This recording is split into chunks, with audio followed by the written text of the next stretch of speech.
Servus, Matthias Eichler here, and this is Single Track. In this episode, we travel back to Europe and meet up with Moritz auf der Heide, German professional trail runner for the Adidas Terex team. Moritz left the flatlands of his hometown Bonn and ventured south via Cincinnati in Australia to settle in beautiful Innsbruck, Austria, to pursue trail running full-time and, of course, to be closer to the mountains. We chat about how he got into trail running, how he manages his training load with his professional athlete expectations beyond the trail, and of course, we talk at length about his stellar performance coming in second at the Madeira Island Ultra Trail, the trail marathon distance. And before we hear from Moritz, a few announcements. I finalized and officially announced all the Rock Candy running trail races for the year. Hop on over to rockcandyrunning.com and see the full list of all the events, distances, locations, and of course dates. Beast of Big Creek on July 23rd you already know about.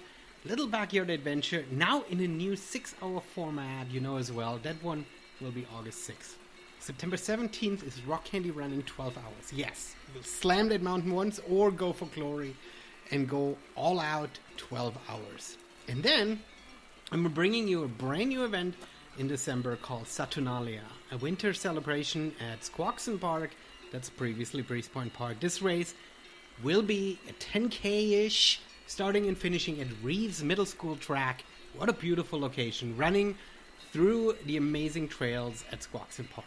Alright, this is the schedule. Come on out and race with Rock Candy Running this year. There's something for everyone.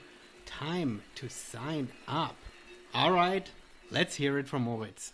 Moritz, thanks for coming on Single Track. Let's get this show on the road. Welcome to say hi to our listeners. Oh yeah, thanks for having me. I have a long history with the U.S. myself. I lived over in Cincinnati, Ohio for a year, so I suppose most listeners are from the U.S. So hello, and let's keep talking. Perfect. So you're originally from Germany, and you've got given, and people can hear that from your accent, you speak English quite frequently. Your Instagram is mostly in English too. Tell us a little bit, take us back to sort of your early days, where you're from and how you ended up in Cincinnati. And I think Australia was part of the travels at some point. Give us a quick world tour. Okay, I'll try to keep it short though. Good, I like it. Yeah, I was born in Bonn, which is the former capital of Western Germany. Not really a lot of mountains in that area, and I didn't really run much, if not at all, at that time. But after high school, I left that place and moved around quite a bit. Like you said, I was in Australia. That was for my master's degree in 2013, 2014. For my bachelor's degree, I was in Bavaria, actually. So I stayed within the borders of Germany and got my first experience of the mountains. Before that, I had only been to the mountains in wintertime. So no snow was kind of new to me. And yeah, the time in Cincinnati that we mentioned earlier, that was actually in high school. So I did a student exchange in 11th grade and was very lucky with my host family that I'm actually still in touch with. But yeah, that was, let me count, roughly 18 years ago now. So ages ago. Yeah. And ages ago. Exactly. So yeah, and then after graduating in Australia, I went back to Europe and had my first job in France, actually with the Ultra Trail World Tour. That is not anymore this year, but it was kind of an important race circuit for a couple of years, and I got some good experience there.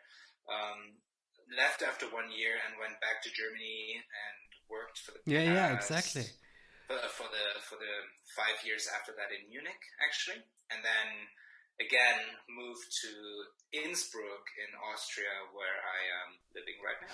Well, there's so many questions I have. So, well, did your studies somehow how did they connect to you working for Ultra World Tour?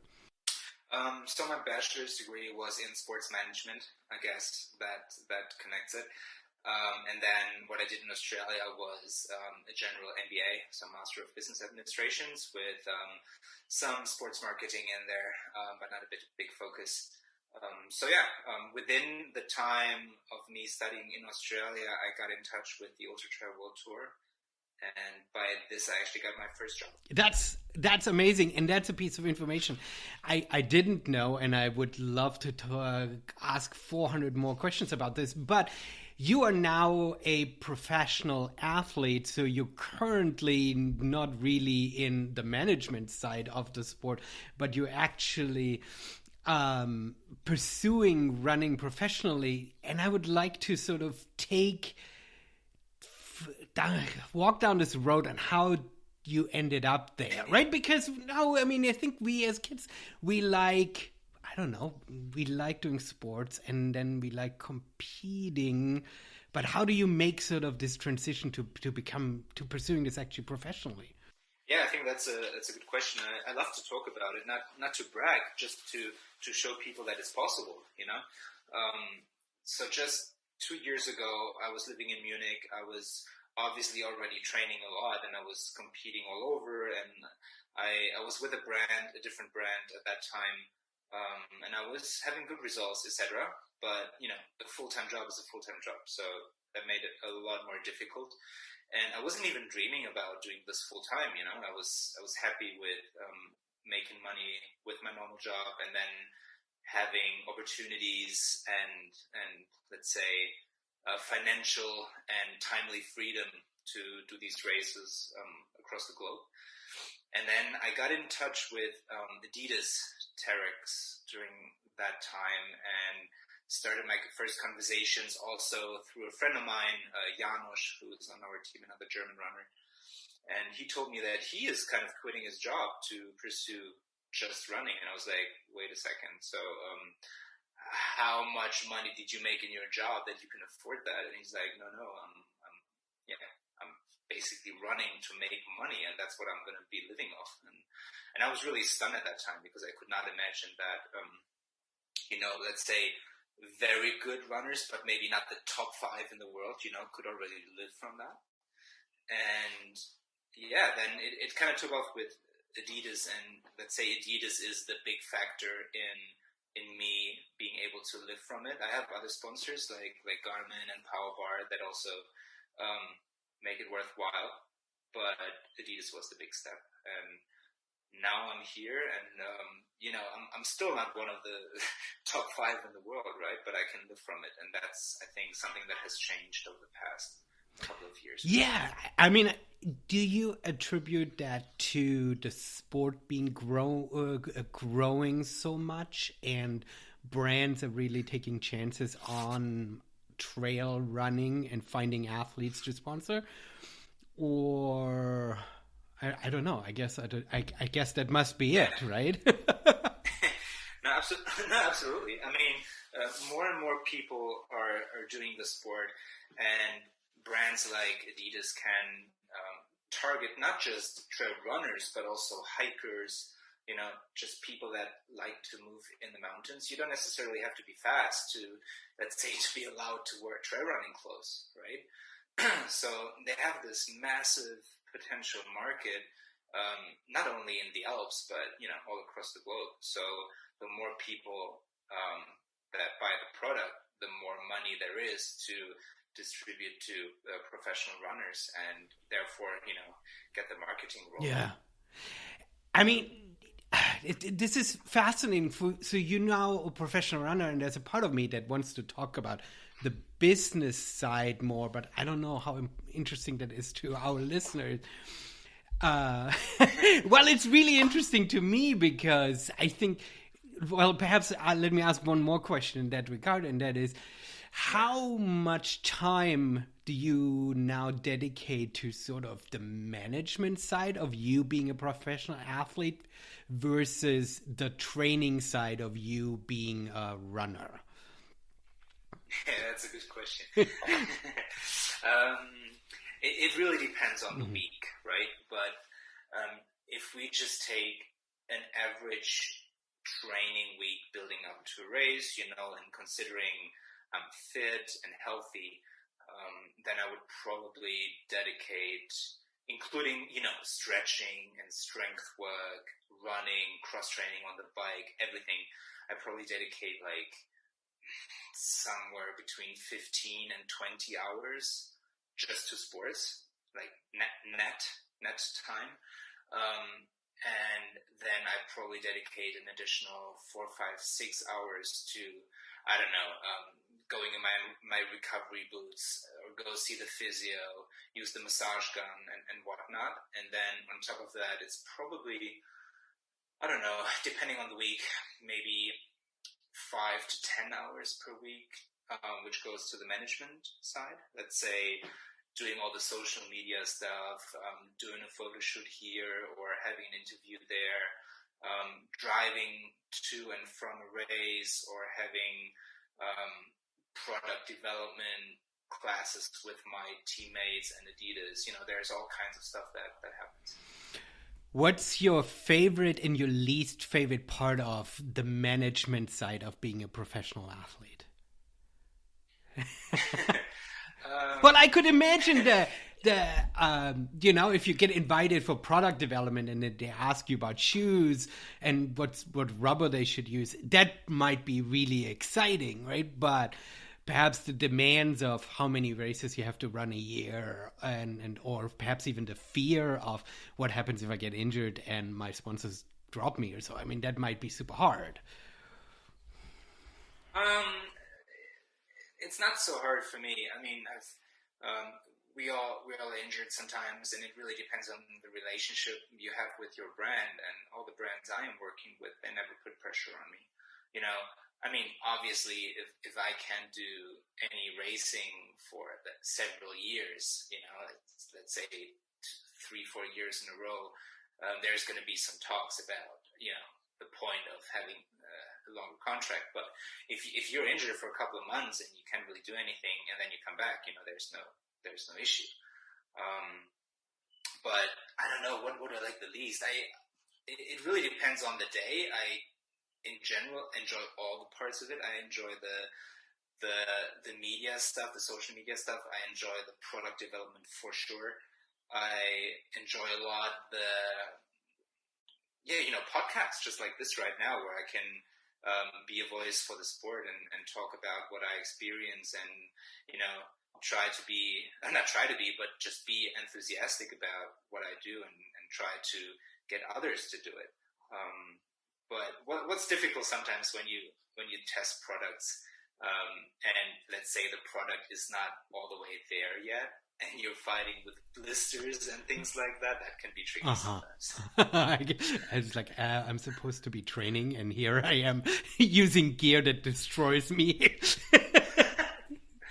Well, that can be an issue sometimes. I mean, it's not the normal case, but when you're very early in a production in a development phase, you have prototypes that are very far from the final product, and then it's just normal that it causes issues, right? It's that's not bad development. It's just the process, and you don't want to do that the week before an important race. So just no, it's true. Hey, brands, don't ship me new shoes before an important race.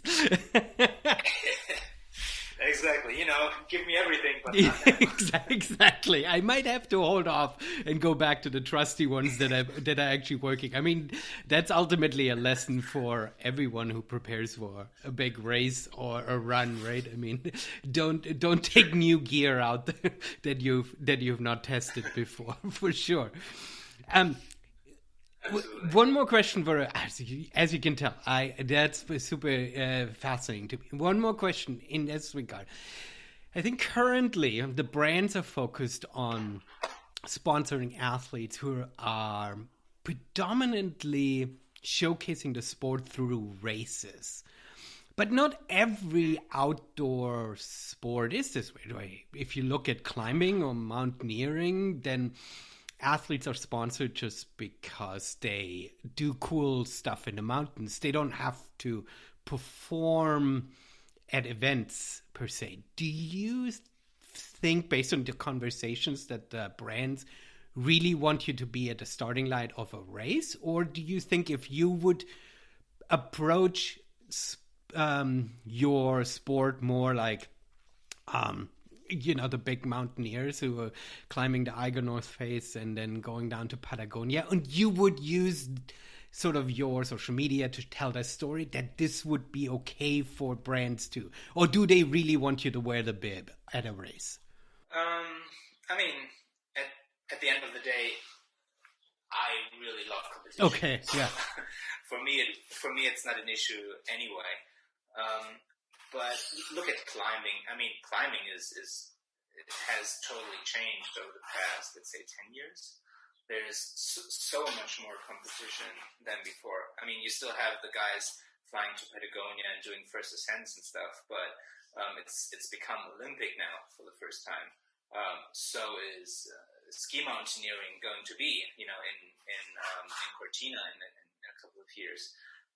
When you look at the mountaineers, okay, that's a bit different, but how do you squeeze a competition in high altitude mountaineering? That's a bit tricky there. No, it's true. So for me, I just really love competition, and yes, the brands still like us to do competition, and it's definitely part of it. But for example, FKTs are also encouraged, so I could probably focus an entire year just on my own little endeavors and do some FKTs that I really enjoy. It would still be about the time, but it wouldn't really be about the direct competition with others. So there's room for flexibility. I bring this up because that's what I love about our sport, that we don't just define ourselves by putting on a bib and by racing, but we have sort of this, I don't know, it feels like we are sort of in between. On one side, we have the ability to go to races and I mean, I love races. I'm a race director, so I love giving people the opportunity to race in the mountains. But at the same time, I also love sort of coming up with our own projects, with our own sort of ideas of what is possible as a fast endurance athlete, right? And what's nice, especially for me as somebody who's slower, I can sort of carve my own path where I'm not comparing myself with others, but I'm creating just a unique adventure in the mountains. So, I mean, there's also quite a few brands that not necessarily focus on speed and competition and these kind of things, but more on the community. But my team at Terex is very outspoken about this, and they say, hey, we're a competition team. Well, they don't say we're a competition team, but we're a performance team. So you don't have to be the best in the world. You still have to fit in the team with your character. That's a very important part of our team, that we all, can get along. But the second part of that is definitely performance, for sure. And you need to accept that when you want to join the team. And I think that's totally fine. No, that's what absolutely. You said you love competing, you love racing. Let's switch gears a little bit. Share a little bit about your sort of favorite racing moments, some of the highlights of the last few years. That's like that's a terrible question. Where to start? Well, what I'm saying is, let's perhaps start there. When was the first race that you've ran where you felt like, wow, I really love this, putting on a bib, competing with others, giving everything that I have? Let's start there. Are we talking trail or running? Oh, just start running in general. I think we can sort of like make a really big circle to start off. Okay. So it definitely took me quite a long time to get, let's say, used to running and to see the overall picture for myself. So I was always doing sports, and I did some little competitions in school, and then I even ran my first marathon in 2010. But even after that first marathon, I wasn't, let's say, hooked all the way. Actually, it was the other way around. I needed time off after that first marathon because it had taken such a big toll.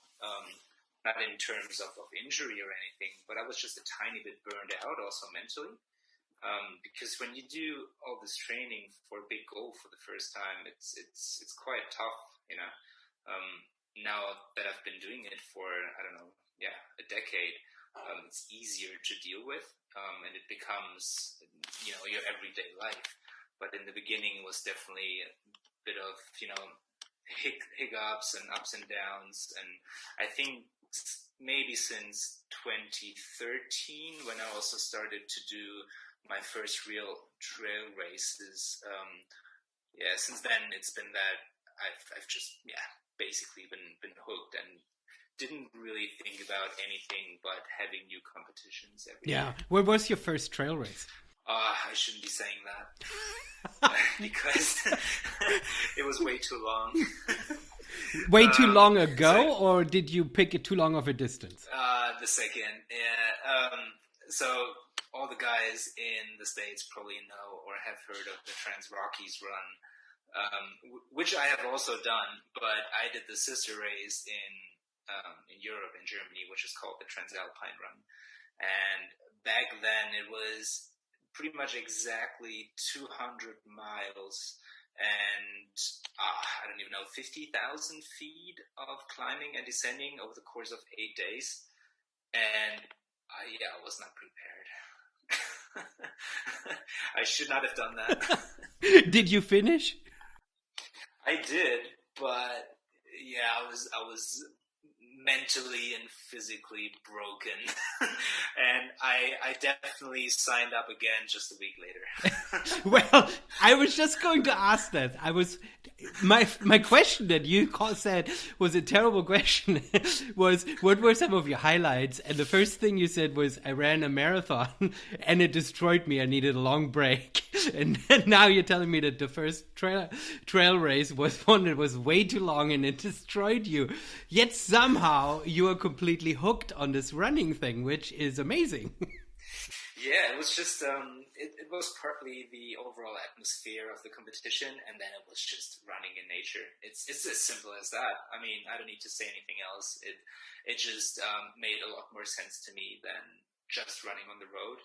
And don't get me wrong, I still love and really enjoy running on the roads. And I was going for another road marathon actually this spring, so it's, you know, sometimes it's there, sometimes it's on the mountains. But at that point, I knew, okay, the focus is definitely going to be in nature and on the trails. Yeah. So now you have to tell us, what was a trail race, an early trail race that you felt like you really put all the pieces together? This was a good race. Ooh, to be honest, it took a lot of years to have this feeling for the first time that I actually put everything, like all the pieces together. And I think it was not before 2018 that I was able to say that. And that was in Austria. So very close to where I live right now. It was kind of, let's say, dirt road / trail marathon with roughly, I don't want to lie, roughly 7,000 to 8,000 feet of ascending. And you finish on top of a peak, so it was very monumental to me and to me remembering different races and such. This just stuck to me, and I was feeling very good all the time. My nutrition was good. I was able to win the race. There was quite a big crowd on top of the mountain, greeting all the finishers, and this overall experience just did it. That sounds amazing. So why, if you say it took you that many years to put a complete race together, what do you love about racing then? If things don't go well, sometimes we like our hobbies and we like when they make us feel good, right? When they work out. That's what some people do for hobbies. But we as trail runners, we like to suffer. So what is it that sort of makes you, right? That makes you come back to this. Is it right? There is something there. But I don't like to suffer. I'd rather not suffer. No, seriously. To be honest, I think it's complete bullshit when people say, "Oh, I like to suffer." I mean, that's the wrong way to think about it. Okay. I mean, when we go out in nature, or when just for a training run, or when we have a competition, the goal should be not to suffer. Okay. I mean, I see the fun in suffering. To be fair, sometimes it's kind of a cool feeling, but I don't want to suffer. I want to have a great training run, feeling good at the end. I want to have a race that what's the word I'm looking for? That I execute exactly the way I want to in terms of nutrition, in terms of speed, in terms of race calculations. And I don't want to be, all the way destroyed. I think when I am completely destroyed at the finish of a race, like we're talking 110%, then I probably did something wrong. I mean, there is a difference between giving everything and being completely destroyed. You know what I'm saying? Yeah. No, I hear you.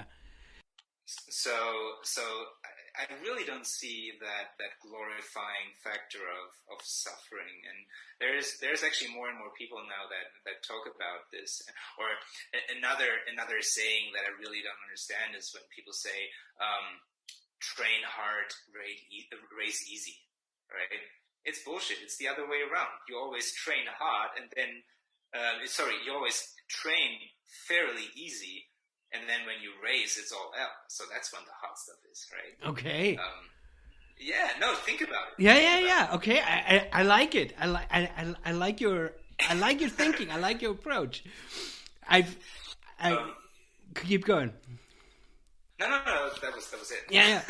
No, it's interesting. So, if you then during a race, do you enjoy the challenge of what is it? Do you like the competition against other runners? Do you like the strategic aspect of having to put all the pieces together in terms of when do I take my next gel? And there is sort of a management and structural piece that you sort of have to sort of problem solve, or is it literally the all out? I'm just gonna go for it and hope and make it to the finish line. No. I couldn't do that as a professional athlete. I mean, ask yourself why Hannes is so good right now, because he's a freaking pro. He calculates everything, and that's why he's so good. His general physique is probably just as good as that of many others that he continuously beats, because he just is so meticulous in his preparation, in his training, in his nutrition, in the way he looks at his competitors beforehand to know who he's dealing with, and he knows exactly when there's dirt road or a single trail before, even though he might have never been there, And I try to approach it the same way. I want to be very professional in my preparation for a race. I don't necessarily find a lot of pleasure in all this calculation, but I do, then I see the fun part of it. I think at the end of the day, what I really enjoy the most is trying to see what I am personally capable of. And obviously I enjoy winning, no question about it. Otherwise I wouldn't really have to do the races, but to see how I can advance over the years and how a sort of perfect race can come together gives me the most pleasure, because at the end of the day, I know I'm not the best athlete in the world, and I'm never going to be the best athlete in the world. I'm just being rational here,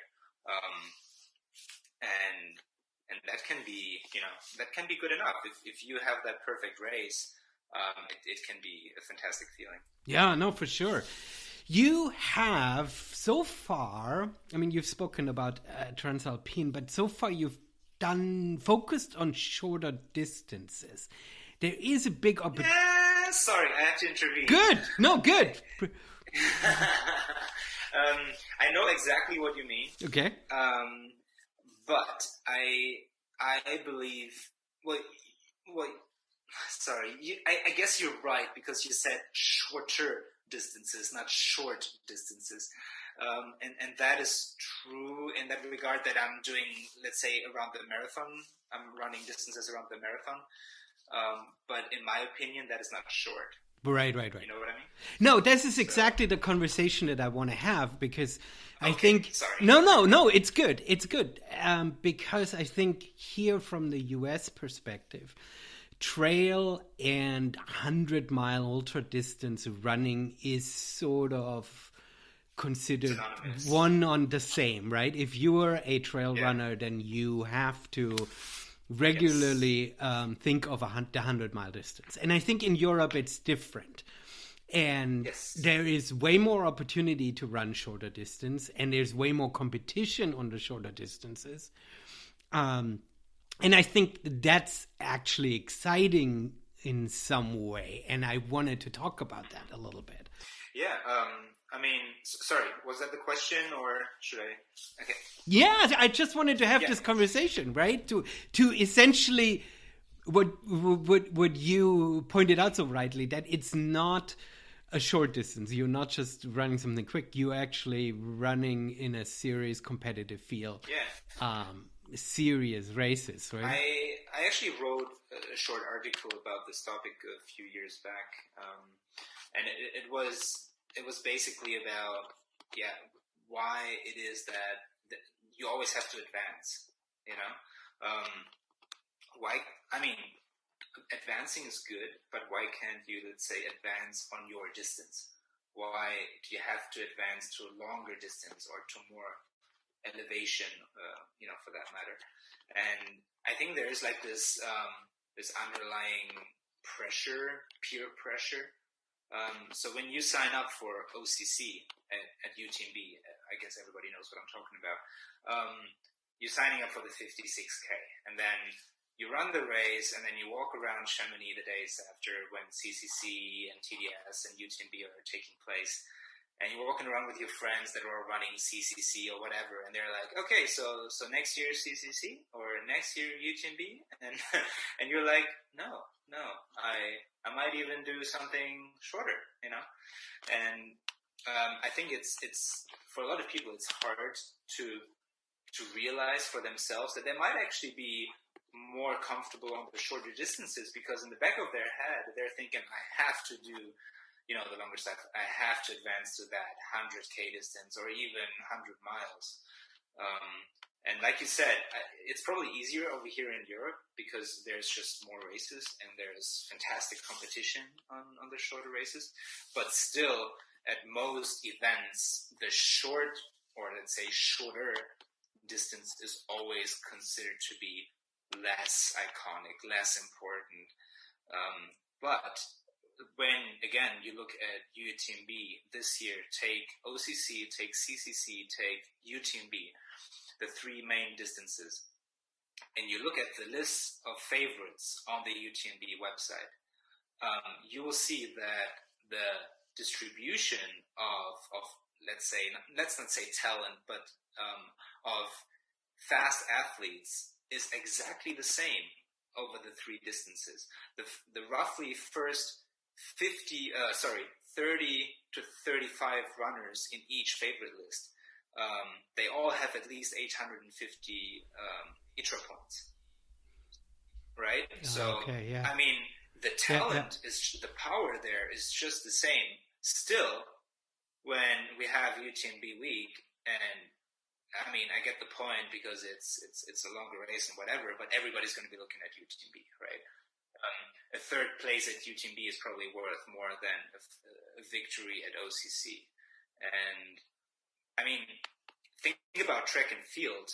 Sorry for my monologue here. No. I love it. That's exactly the conversation I wanted to have. Think about track and field. It's completely different. I mean, who's the star? The 100-meter runner, right? And okay, also the marathon runner. But there's kind of an equal distribution to to glory over all the different distances. I mean, we celebrate a 5K winner, a 5,000 meter winner at the Olympics just as much as we celebrate the 10,000 meter winner. Like we really do. I mean, we don't even think about that. It's twice as long, and the 10K runner might be the better athlete. No, but in our sport, that is the case, and I don't necessarily like that. I wonder if our sport would have developed different in regard to that 100-mile distance being, such an outlier in media attention and athlete focus. If the Tour de Mont Blanc, that trail around Mont Blanc, wouldn't have been coincidentally just about 100 miles. Because in Europe, you've got so many races that are iconic locations that are not 100 miles, and they are just a particular distance. And so there is not necessarily that need to try to get, especially because Europe anyway counts in kilometers, so the miles anyway don't really make sense, right? But because UTMB, because the trail ended up being just about the same distance as Western States, it became sort of a focus, right? Yeah, it's no coincidence.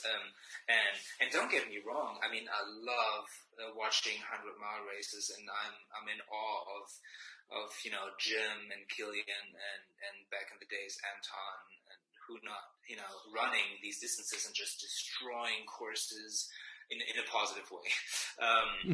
So I'm not meaning to say that 100 miles are bad in general. I just wish that we would think differently about the different distances and be like, oh, okay, here's the 20K distance. Isn't it phenomenal how fast these guys are running?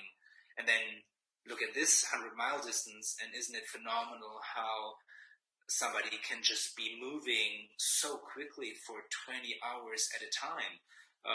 But it's just a completely different sport, to be honest. It somewhat is now. Right? I mean, there's just a handful of athletes that can have top performances on all of these distances. Jim is one of them, and Killian might be one of them. But most of us have to specialize, and that is not really being appreciated. No, I hear you. I mean, for me, as a back of the packer, the 100-mile distance terrifies me because I'm so slow that I have to, depending on when the race starts and how difficult it is, if I want to do a 100-mile distance, I have to prepare for 2 nights out, which is an insane effort, right? Where in the 100-kilometer distance is a huge stretch, and it is fascinating to run through the night. I think there is something super special about the experience, and I recommend anybody who trails runs to once attempt that. But to sort of go through the night and some of the day, go through the day and some of the night, I think that's a reasonable achievement for our human body. But for to then go potentially into a second night to try to do a 100-mile is really, really hard. I can't even imagine, to be honest. Yeah, no. I mean, I had that conversation with Hannes when we were talking about these distances, and I was saying, in some respects, being a back of the packer is way harder because we have to plan for so much longer, right? I mean, our nutrition and how much we carry and weather and everything, it's difficult to be back there. Absolutely. But, I mean, I have very high respect for that. Yeah, but to your point, I think that there is something from a professional level, the way you approach it is saying, look, if we have highly competitive races on shorter distances, then we should get the same amount of focus and recognition. But also for the average runner to not feel that insane peer pressure of always having to go for those big distances. Find a race that is iconic, that is in a beautiful location, no matter the distance, and be happy with running that, right? Yeah, and that's the more important point. I mean, obviously, I like it when the shorter distances are appreciated in an event, but that's not so important. What's more important is that everybody has the freedom to choose his or her distance without any peer pressure whatsoever. That's the most important point. All right, let's talk about Madeira. You just ran one of the most iconic races in Europe, one of the most well-known races here in the US, early season tune-up race. Madeira is an island off the coast of Morocco, for people who don't know where Madeira sits, but is part of Europe. Was it your first time down there, or have you been down there before? Yes, it was the first time, and it's freaking beautiful. I mean, running around an island in the middle of the ocean sounds very dreamy, especially early on in the season when in April, I mean, the Alps are still covered in snow. There's very little high alpine running happening. True. Tell me about it. You didn't run the big distance. No. You ran your distance. Tell us a little bit about your race. Yeah, I did the marathon, and I let Jim do the long stuff. Yeah. You let him go through the night. You know, I didn't want to push him too hard this time. Fantastic. You're like, I leave you running all these stairs through the night. Lucky him, I wasn't there, right? No. So I know my strong suit, and it's definitely not there. So yeah, I always enjoy doing new races. Like new to me, not new in general. And before, I had been to the Azores twice, which is also part of Portugal, just like Madeira. For 2 races, actually. And I had heard so many great things about Madeira too, and Adidas gave us the opportunity to go as a team also. So we had 10 athletes on the island competing. So I didn't really have to think long. My lead up to it was, let's say, quite far from perfect. And I talked to my coach. He's actually an American. Just before the race, and he was recommending me not to run.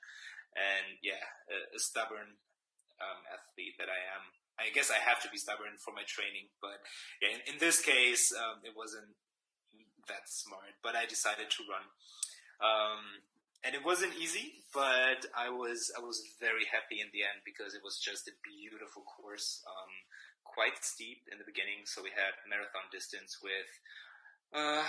Let's say, how much was it? Maybe around 5,500, 6,000 feet of climbing, and maybe around 6,500 to 7,000 feet of descending. It was a net downhill. So we finished right next to the beach, which was really cool. And at least us, on the marathon, we were lucky enough to have really good weather, and nice support on the trails, and it was a really beautiful mix between super windy, fast single trail, and then some steep sections, gnarly stairs that would just go on forever. And that's what everybody says. Everybody says, so many stairs. Yeah, and we only had them in the downhill. Oh, wow. So I shouldn't be complaining. The guys that run the long distances, they have to deal with a lot more of them than we did. So yeah, that was just a cool experience. It probably wasn't the craziest field in the marathon that I have experienced before. So I'm so really happy with my second place. Yeah, congratulations, especially giving your challenges in training in the lead up. Yeah. So it's definitely not my last time that I spent on the island, and would really like to come back next year. Yeah, for sure. So for you running a marathon, how many hours? What was your finish time? Almost exactly 3.5 hours. Oh man, it's so fast. Oh, that's fantastic. So the reason why I'm asking is not to allow you to show off how fast you can run a marathon on trails. No, I'm trying to figure out how you sort of go in a race when you kind of know, okay, it's going to be 3 to 4 hours. Because at this distance, you don't need a pack, right? I mean, you're going light. You plan. We did because it was mandatory. Oh, okay, perfect. So, was that mandatory from a weather point of view, or? It actually said we had to bring a pack, but we also had to bring a rain jacket and some other things like a safety blanket and a phone and a whistle. So yeah, I would have gone without. I would have used a belt and maybe a handheld. But so going all American. But, no shirt. No shirt. No, I guess I have to use that. Grow a beard quickly over the weekend. I have to say, I'm not a fan of the two handhelds. I can't deal with that, but one is good for me. Okay. Well, the two handhelds are good if you know you're gonna fall. You can use them as protection. Yeah, that's true. That's true. So, but sorry, you were still talking when I interrupted again. No, it's fine. I'm trying to figure out. I'm trying to get a little bit into sort of your race management. Yes. If you're running for 3.5 hours, in terms of nutrition, do you use the aid stations? Do you, as somebody who runs so fast, are completely self-sufficient for that? So I'm just kind of get a little bit of your how it was out there. Yeah, it's actually a very good question, and that's what I spend a lot of time on, because I really believe that preparation in terms of knowledge about the course and knowledge about your own nutritional needs is key when you want to be on the podium. You know, when you're competing for the kind of the top of the bunch. And for me, it's always very important to think about, okay, how much or how many fluids do I need and how many calories or grams of carbohydrates do I need or can I take in during the race. And I usually calculate with about half a liter of water per hour. So you can do the math. It's in this case, it's less than 2 liters for the entire duration of the race. And I try to get in between 80 and 100 grams of carbohydrates per hour, which, talking gels from Powerbar, my sponsor, is between 3 and 4 gels per hour. Yeah, I know that's a lot. You can obviously do that with bars and powder that you mix in your water and whatnot. I just go, like on the short distances, I go really well with only gels. So I typically mix them up in a soft flask with water. You mix the gels? Yeah, so I put in the same kind of gel in my soft flask, maybe 4 or 5 at a time, and then dilute it with water. Yeah, and that way it's just less work during the race because, like you said, like the style of running in the marathon is very fast, and when you are in a technical section and then you have to open a gel, that can cause some maybe not fatal injuries, but it can cause some stupid stuff. So I'd rather just suck on a soft flask instead of ripping open gels every 20 minutes. So yeah, this is kind of the way I approach it. And then we had 3 aid stations. One was at after about an hour, and the second was after about an hour 30, and the third one was after about 2 hours 20.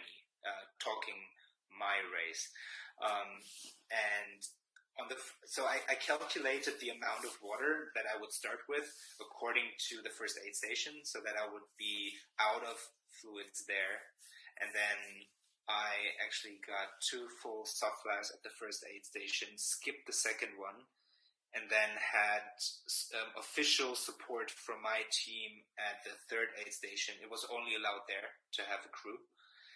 So I basically just dropped my 2 soft flasks at the last aid station and received pre-prepared bottles from one of my teammates, and then just had it didn't even stop. I jogged through there. So I probably spent 30 seconds overall at the 3 aid stations.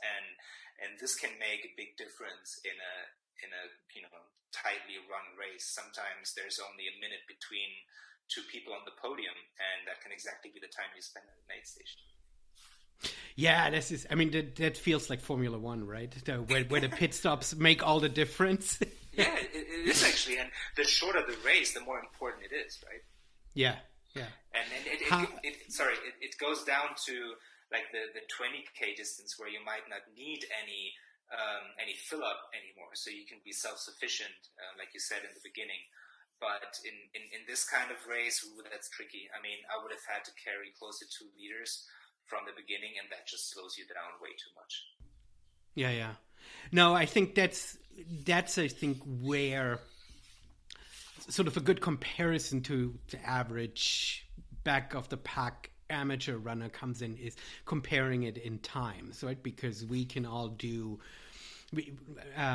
our race would take us a lot longer if we would run the same race as you, but we understand, okay, you spend about an hour between aid stations. Okay, I can plan between an hour on what I need. Yeah. Sure, if I would run the race, it would take me perhaps 2.5 hours between races, so I would need something different.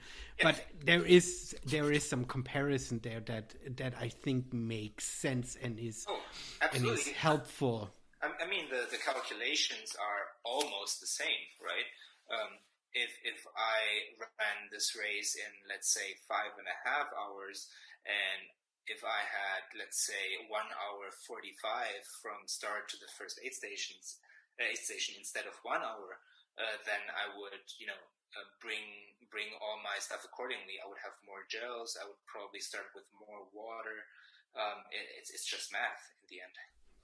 Yeah, no, exactly. So, a question about race strategy. You wake up in the mornings and you get ready to put the bib on.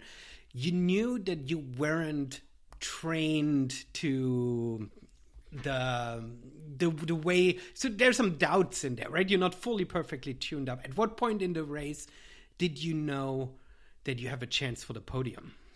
Well, there were a lot of doubts. Right?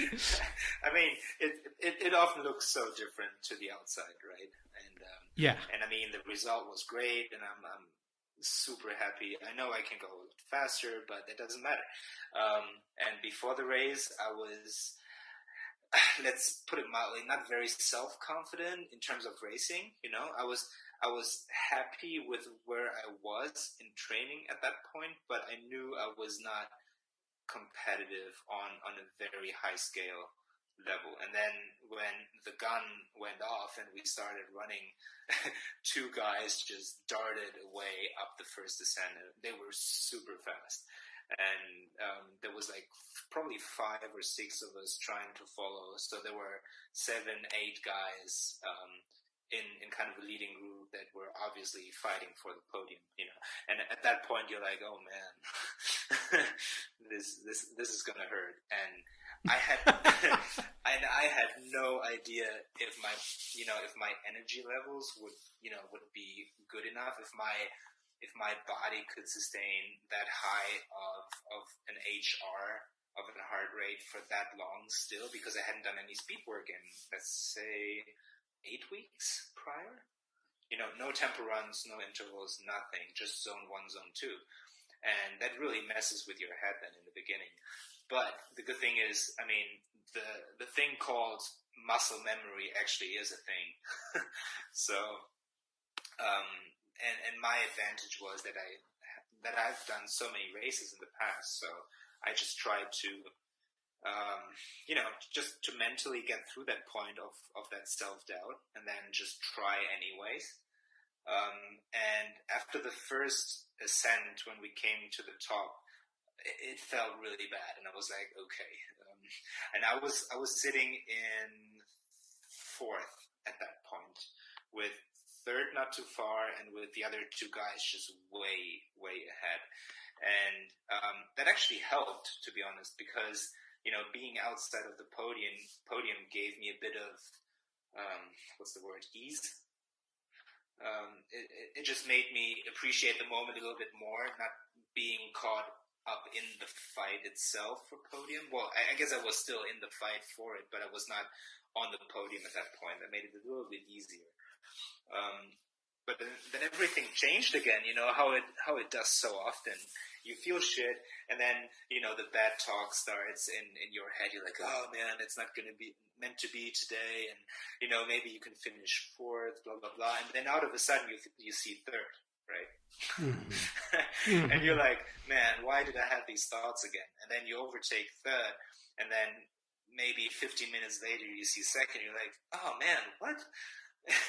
And, it's always the same. It's so stupid. You always talk yourself down once you're in fourth, fifth, sixth position, but it's never worth it. It's always worth it to just do your thing and still be hopeful, because very often so people in the front are also going too fast, and you might just catch them again. I mean, in the end, you're running for and against yourself.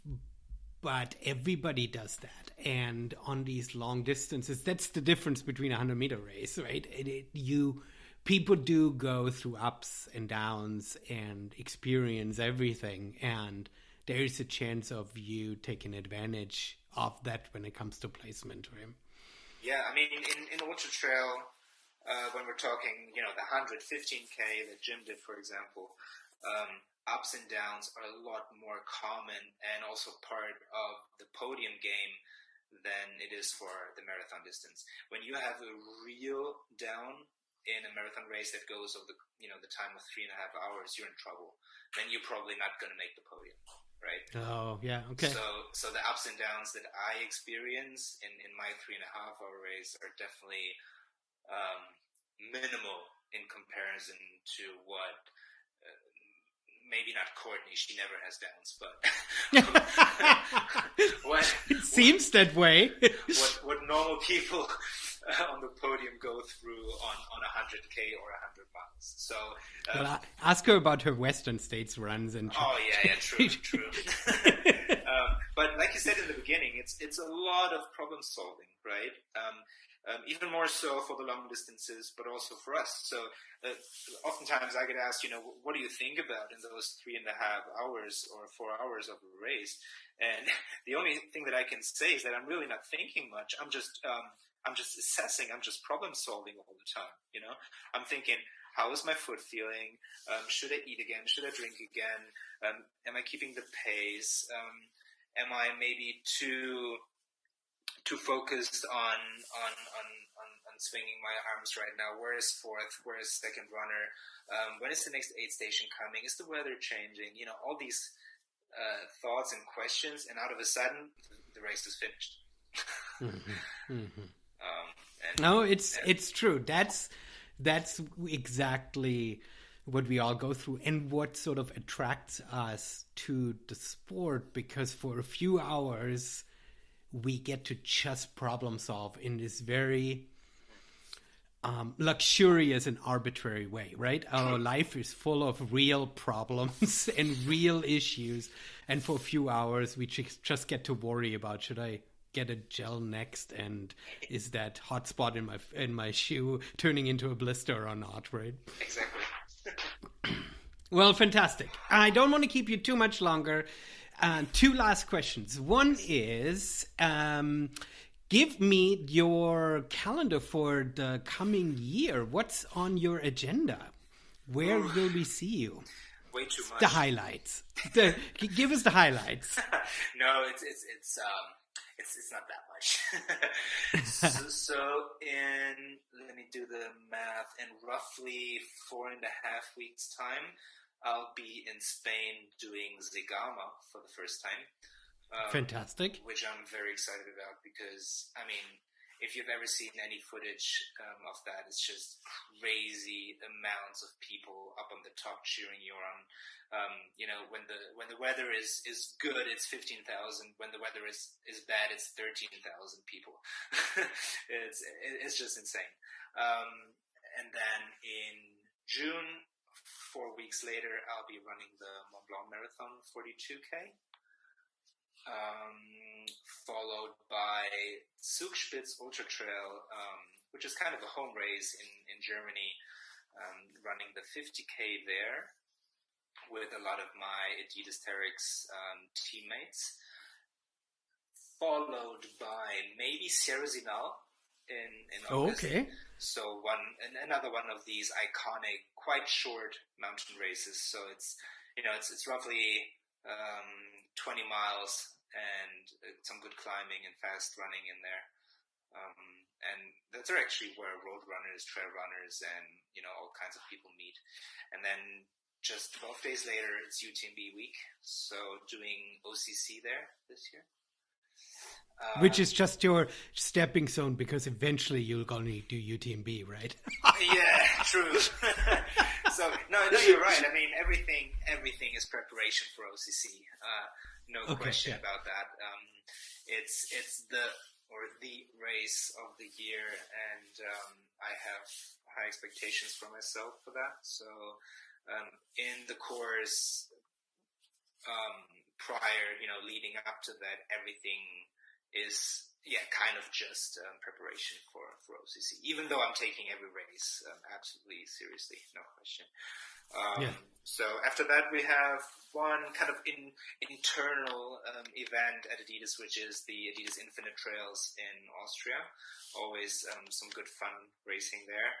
And then we are going to Cape Town in October to do the Cape Town Trail Marathon, not to be mistaken with Ultra Trail Cape Town, which is in November. So that's in October. And my girlfriend and I were actually going to stay there for a little bit, have a tiny bit of vacation in South Africa, in Cape Town. And if it takes place, we'll see. I hopefully get to run the World Championships in Thailand in November. Oh, that is a full calendar. I was talking to Hannes, and because he's focusing on the 100-milers, he can't get to run that many races. Yeah. Right? He spoke about it, how last year he sort of wasn't feeling as fresh for UTMB because he ran a race prior too short. When if you do the shorter distances, you can pack a little bit more into the calendar, which is fun. True. I mean, and Hannes is a good example. He really enjoys the long distances, right? He's not one of those people that got peer pressured into it. He wants to do that stuff, and he's focused on it. So he's only doing 2 or 3 per year. But you can bet your ass on it that he's going to be prepared. In those 3 races, he invests everything mentally, physically, in terms of preparation and on the day. Whereas for me, I mean, I do the shorter distances, but I know my calendar is probably packed a little bit too much. It might be wise to take 1 or 2 races out of that, but I just can't resist. I mean, it's just too tempting. It's just too tempting. That's amazing. All right. Lastly, where can people connect with you, reach out to you? Where are you online? Give us some links so listeners can follow you. I think the easiest way is through Instagram. You can find me with my full name or with my kind of nickname up there, which is Run, Travel, Grow, separated by 2 dots. Feel free to get in touch, send a message, whatever, connect. And the other platform that I use with a passion is Strava. Should be known to most people, I reckon. And I'm one of those people that put every single activity on Strava. So since I think November or December 2013, you will find every single one of my training activities on there. So you can actually get a a good picture of what I'm doing and what I'm not doing. That's actually fascinating, right? Because there are some pro runners who sort of have sort of a dark period before a race where they don't post anything and try to be a little, I don't know if it's personal mental protection because, you know, you get then all the kudos and comments and you might distract you, right? Or it's competitive that they're like, I don't want people to see, right? Yeah, it depends on the person. I know people that have some issues with that, you know, and the feedback you get. And I know people that just want to, you know, keep it a secret what they're doing, and they don't want to show every single session. But I believe that, you know, it doesn't really matter if people see what I am doing in my lead up, because when they know what I'm doing, they still need to do it themselves, you know. So I don't think it's such a big advantage or disadvantage if they know. So I just put it all up there, and I enjoy the community. I enjoy getting kudos. I enjoy giving kudos, and just you know, checking out new routes up there when my friends bushwhack somewhere or hike or run and whatnot. That's one of my favorite parts too. Is like, wait, you did what route? I gotta try that out. Fantastic. Moritz, thank you so much for coming on Single Track. Thank you for your time and this amazing conversation. I very, very much appreciate it, and hope my listeners too. Yeah, thank you. That was an hour that passed really quickly. Fantastic. And again, everybody feel free to connect with me on these different platforms, and we might share some racing even in the future. Thank you.